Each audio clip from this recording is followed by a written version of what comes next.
Hi, today I'd like to talk a little bit about the Gabby Petito documentary. I'd like to do a whole series on this, but today I'd like to start by just talking about one small that may seem insignificant out of that story that is actually very, very telling.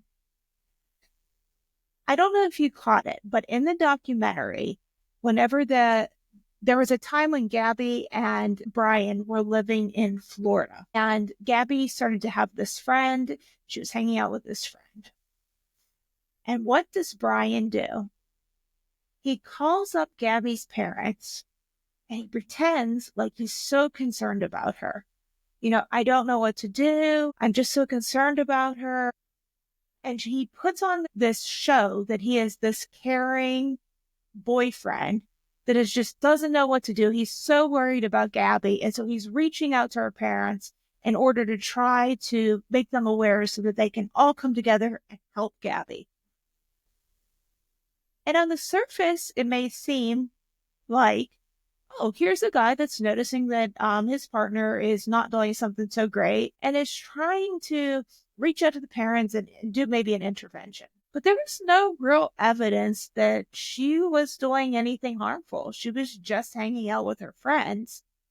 And given what we know about Brian, I think this tactic was more nefarious than what it may seem. So what people who do coercive and control on other people often do is they start to plant little seeds in the minds of people closest to their victims, so that if their victim ever tells on them or leaves, the abuser has already planted all these little seeds in people's minds, and so they're less likely to believe the victim.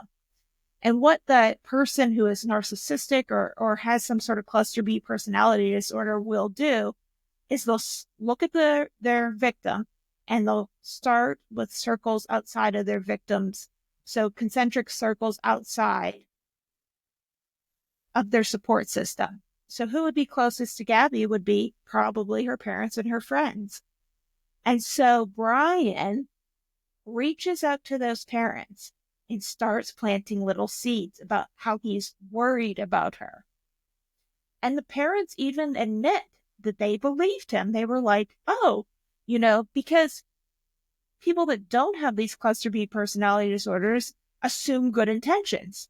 That's just what we do. We assume that people have good intentions. So if someone calls me up worried about my kid, I assume they have good intentions and that they're really worried about my kid. But people with cluster B personality disorders do not have good intentions. And so what I believe he was doing is he was starting at that point to lose control of Gabby, or he felt like he was losing control of Gabby because she had this other friend.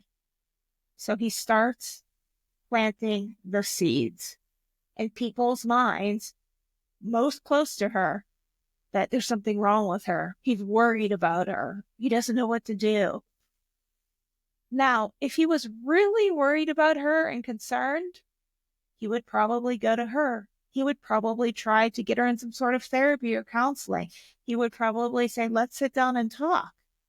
But there's no evidence that he did any of that. Instead, he starts planting his seeds. And this is exactly how cluster B personality disorder people operate. This is how narcissists operate, is they start to plant their seeds. And my guess is if she would have left him at that point, she probably would be alive today. Maybe. We don't know. Maybe she wouldn't. Maybe he would have killed her. But he would have went back to his parents and been like, see, I just don't know what to do. I told you I was worried about her and now she left me and she's saying that I abused her and I just don't know what to do. I'm so worried about her. The night that my ex was arrested for assaulting me for the second time, a police officer came back to my house that night. And it was a woman who had been there the first time he was arrested. So the same police officer, female, had been at both times. And the first time that he was arrested, whenever we went to the pretrial, she talked to me before I walked in and she said, if this was one of your soldiers when you were in the army, what would you tell her to do? And I said, I would tell her to report it. And she said, why then are you not reporting it? Why will you not testify against him? That was the first time. And I didn't have a good answer. The second time that he assaulted me and the police were called, she came to my house as well. They arrested him and they took him out in handcuffs. She came back to my house an hour later. She said, we're coming back because he told us that you went insane and were unstable and were a danger to yourself and others.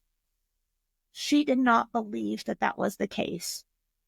I talked to her as calmly as I'm talking to you right now. She said, I just had to check.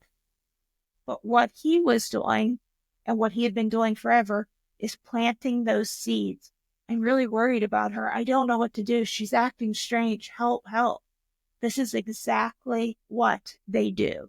It's part of the coercive control. So the next time you get a phone call or you run into somebody and they're like, I didn't want to say anything, but I'm really worried about X, Y, and Z.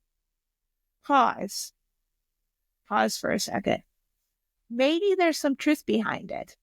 In which case you would say, well, what have you done to help her or him or them?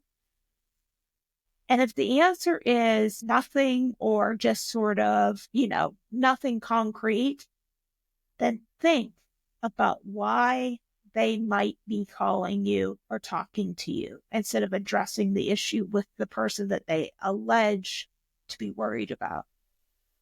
Because it is a common tactic that everyone should be aware of. Thank you.